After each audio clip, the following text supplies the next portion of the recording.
लाडकी बहीण योजनेसंदर्भात सभागृहात चर्चा झाली। बोगस लाभार्थ्यांवर कारवाई करणार असं आदिती नटकरे म्हणालेत। तर लाडक्या बहिणींना 2100 रुपये कधी देणार असा प्रश्न जयंत पाटलांनी उपस्थित केला। योग्य वेळी लाडक्या बहिणींना 2100 रुपये देणार असं उपमुख्यमंत्री एकनाथ शिंदे यांनी म्हटलेलं आहे। जी काही रिकव्हरीची प्रक्रिया आहे, ज्या सरकारी कर्मचाऱ्यांनी त्या ठिकाणी लाभ घेतलेला आहे ती 2 महिन्याच्या आत पूर्ण केली जाईल। 12,000 का 12,500 जे पुरुष लाभार्थी सुद्धा जे दाखवण्यात आलेले आहेत स्क्रुटिनीमध्ये, त्या संदर्भामध्ये सुद्धा क्रॉस व्हेरिफिकेशन करून त्याच्यातले किती जेन्युइन बेनिफिशरीज आहेत, किती फेक बेनिफिशरीज आहेत, या संदर्भातली हे करून त्या संदर्भातली चौकशी करून त्यांच्यावर कडक कारवाई केली जाईल। पण ह्याच्यात जे गडबड झालेली आहे त्याला गुन्हेगार कोण? आखरी हे जनतेचे पैसे आहेत, तुम्ही मालक नाही आहात, तुम्ही मालक नाही आहात। जनतेच्या पैशाचा हिशोब द्यावा लागेल तुम्हाला।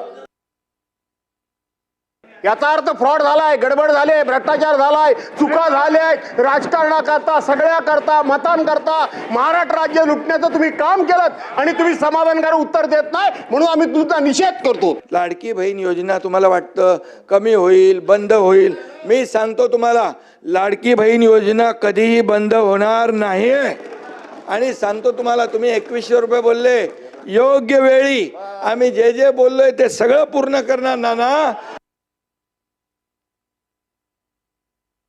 सामाजिक न्याय विभागाचा दर महिन्याला मी देतो पैसे, दर महिन्याला मी माझं 410 कोटी रुपये दर महिन्याला माझी सही असते आणि ही सामूहिक जबाबदारी आमची आहे। लाडकी बहीण योजना बंद पडू नये हे सरकारने जेव्हा ठरवलं आहे त्या टायमाला हे करणं आम्हाला गरजेचं आहे आणि ते आम्ही करतो।